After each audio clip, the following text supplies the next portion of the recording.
कर देगा। ईरान की ज़मीन खजाने उगल रही है और ईरान को पाबंदियों से परेशान करने वाला अमेरिका हैरान है कि आखिर कुदरत क्यों ईरान पर इतनी मेहरबान है। आइए 23 अगस्त की देर शाम आई इस बड़ी खबर को सुन लेते हैं कि ईरान कैसे मालामाल होने जा रहा है। दोस्तों, ईरान के ऑयल मिनिस्टर मोहसिन पाकनेजाद ने मुल्क में बहुत बड़े हाइड्रोकार्बन यानी गैस और तेल के ज़ख़ीरों के मिलने का ऐलान किया है। पाकनेजाद ने इसे ईरान के मुस्तक़बिल की एनर्जी ज़रूरतों के लिए एक बेहद मजबूत और बड़ा सहारा बताया है। ईरान के ऑयल मिनिस्टर के मुताबिक जनूबी फ़ार्स इलाके में 7.5 ट्रिलियन क्यूबिक फीट से ज़्यादा गैस के नए ज़ख़ीरे की तलाश हुई है, डिस्कवरी हुई है। इसमें तकरीबन 5.7 ट्रिलियन क्यूबिक फीट गैस ऐसी है जिसे फ़ौरन ज़मीन से निकाला जा सकता है। अमरीकी पाबंदियों और दबाव के असर पर बात करते हुए पाकनेजाद ने अमेरिका की किसी भी इल्लीगल नाकेबंदी के खौफ को साफ खारिज कर दिया। उन्होंने कहा कि वो पूरी कौम के साथ ये अच्छी खबर शेयर कर रहे हैं कि हमारे अफसरों और कामगारों की दिन रात की मेहनत रंग लाई है। बहुत बड़ा ख़जाना मिला है, ये भी जाएगा, दुनिया में बिकेगा। और क्या आएगा? माल वही जो अमेरिका को परेशान करता है। मिसाइलें बनेगी, हथियार बनेंगे, झड़ी लग जाएगी हथियारों की। दोस्तों, ये नया ख़जाना ईरान की एनर्जी सिक्योरिटी के लिए एक बेहद मजबूत बुनियाद साबित होगा। ये ऐलान ऐसे वक्त हुआ है जब अमेरिका ने ईरान के ऑयल सेक्टर और इंटरनेशनल मार्केट तक उसकी पहुंच रोकने के लिए हर मुमकिन पाबंदी लगा रखी है। लेकिन परिंदों को उड़ने से कौन रोक सकता है? मगरमच्छ के बच्चों को तैरना कौन सिखा सकता है? इस भारी इकनॉमिक दबाव के बावजूद ईरान ने अपने घरेलू एनर्जी रिसोर्सेज को डेवलप करके अमेरिका को सीधा जवाब दे दिया है। दोस्तों, आप लोग पूछते कितना बड़ा ख़जाना है, तो मैंने पता करने की, सर्च करने की कोशिश की, और जो रिसर्च की इस ख़जाने की वैल्यू जानने के लिए, तो मैंने जो जवाब पाया उसे पढ़कर मैं चौंक गया। अगर इंटरनेशनल मार्केट रेट के हिसाब से देखा जाए तो आज की तारीख में इस 5.7 ट्रिलियन क्यूबिक फीट गैस की वैल्यू तकरीबन 20 से 25 बिलियन डॉलर यानी 2000 से 2500 करोड़ डॉलर बैठती है। भारतीय करेंसी में अगर इसका हिसाब लगाया जाए तो ये तकरीबन 2 लाख करोड़ से 2.5 लाख करोड़ तक भारी भरकम ख़जाना बढ़ सकती है। आसान लफ्ज़ों में कहें तो ये ज़ख़ीरा इतना बड़ा है कि ईरान कई सालों तक अपने पूरे मुल्क की बिजली और घरेलू गैस की ज़रूरतें पूरी करने के बाद भी अरबों रुपए का गैस एक्सपोर्ट कर सकता है। तो फिर ईरान का ये बड़ा ख़जाना जाहिर सी बात बहुत बड़ा है, इसलिए खबर सबसे पहले आपको दी। बढ़ते हैं आगे। दुनिया भर को कार्बन कम करने और क्लीन एनर्जी अपनाने की नसीहत देने वाला चीन अब अपनी ही सोलर क्रांति के जाल में फंसता नजर आ रहा है। हाल ही में आई एक चौंका देने वाली रिसर्च रिपोर्ट में यह दावा किया गया है कि चीन में जिस तेज़ी से बड़े बड़े सोलर प्रोजेक्ट्स लगाए जा रहे हैं उसका सीधा और बेहद बुरा असर परिंदों की नस्ल और उनकी आबादी पर पड़ रहा है। रिसर्च के मुताबिक जिन इलाकों में ज़मीन पर बड़े बड़े सोलर पैनल बिछाए गए हैं वहाँ लोकल और प्रवासी यानी माइग्रेटरी दोनों तरह के परिंदों की तादाद में भारी कमी दर्ज की गई है। ये खबर परिंदों की नहीं है, ये आपकी ज़िंदगी से जुड़ी है, क्योंकि जो असर पहले परिंदों पर पड़ता है वो आप पर भी पड़ रहा होता है, जो साफ साफ कुछ वक्त बाद दिखाई देता है। ख़ास तौर पर खेती की ज़मीनों और घास के मैदानों को जिस तरह सोलर प्रोजेक्ट्स के लिए चीन ने बदल दिया है, उसने परिंदों के आशियानों को तबाही के किनारे पर लाकर खड़ा किया है। इस रिपोर्ट में 2014 से 2023 के बीच चीन के 2344 इलाकों के डेटा की गहराई से जांच की गई। रिसर्चर्स ने पाया कि जिन हरे भरे इलाकों में तेज़ी से सोलर प्लांट खड़े किए गए वहाँ बेज़ुबान परिंदों के रहने और दाना चुगने की जगह पूरी तरह से छीन ली गई। आपको बता दें कि चाइना ने साल 2060 तक कार्बन न्यूट्रल बनने का बड़ा मकसद रखा है, बड़ा टारगेट रखा है, और इस मुहिम में सोलर एनर्जी उसका सबसे बड़ा हथियार है। दोस्तों, साल 2024 तक चीन में सोलर प्रोजेक्ट्स का फैलाव 4520 स्क्वायर किलोमीटर तक पहुँच चुका था, जो कि अमेरिका के पूरे रोड आइलैंड स्टेट के बराबर है। लेकिन अब ये बड़ा सवाल उठ रहा है कि इस ग्रीन एनर्जी की कीमत क्या हमारे कुदरती माहौल और परिंदों की जानें देकर चुकाई जाएगी? फ्रांस 24 की रिपोर्ट के मुताबिक Nanjing university of information science and technology के रिसर्चर हुईमिंग झांग और उनकी टीम ने साफ किया है कि वो सोलर एनर्जी के खिलाफ नहीं है।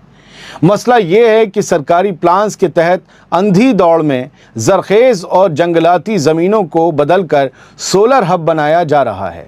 बनावटी हरियाली कभी भी कुदरती आशियाने की जगह नहीं ले सकती। साइंसदानों ने साफ मशवरा दिया है कि अगर चाइना और दुनिया को इस बड़े संकट से, इस बड़े क्राइसिस से बचना है तो उन्हें बड़े सोलर प्लांट सिर्फ बंजर इलाकों या पहाड़ियों पर लगाने होंगे जहां परिंदों का आशियाना ना उजड़े।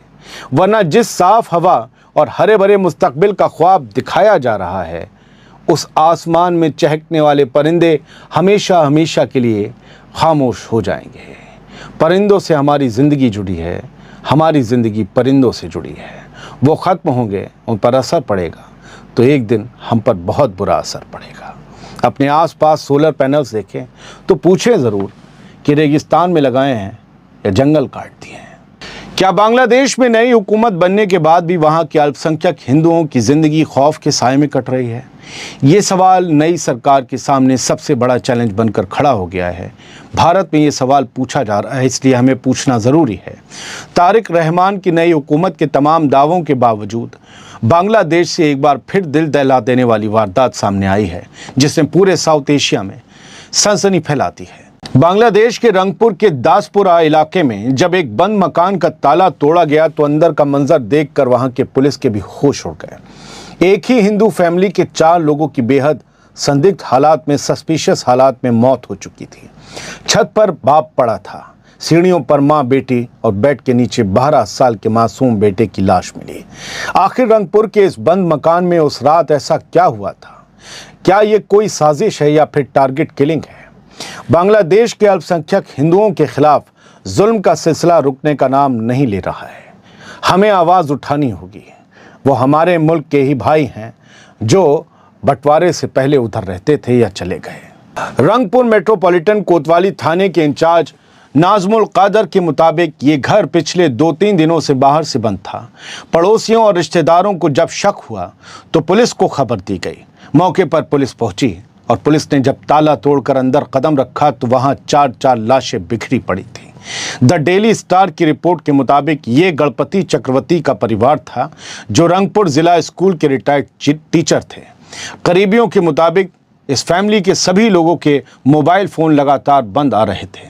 जिस तरह से लाशें घर के अलग अलग हिस्सों में बिखरी मिली, उससे साफ जाहिर होता है कि मौत से पहले वहां कितना भयानक खूनी खेल खेला गया होगा।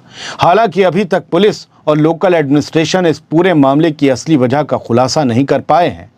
तारिक रहमान सरकार लगातार इस मुद्दे पर बैकफुट पर नजर आ रही है, क्योंकि तमाम दावों के बावजूद इस तरह की वारदातों पर लगाम नहीं लग पा रही है। याद रखिए कि जब हम हिंदुस्तान की माइनॉरिटी की आवाज़ उठाएं तो हमें बांग्लादेश की माइनॉरिटी की भी आवाज़ उठानी होगी। हम वहाँ की पूरी आवाम को, ना यहाँ की पूरी आवाम को इल्ज़ाम दे रहे हैं, बल्कि हम ये पूछ रहे हैं कि वो कौन लोग हैं जो इस तरह के वारदातों को, इंसिडेंट्स को अंजाम दे रहे हैं। अब ईरान की एक और खबर। ईरान और अमेरिका के बीच जारी तनाव सिर्फ 2 मुल्कों तक महदूद नहीं रहा, बल्कि इसने अपनी जद में अरब के कई मुल्कों को भी ले लिया है।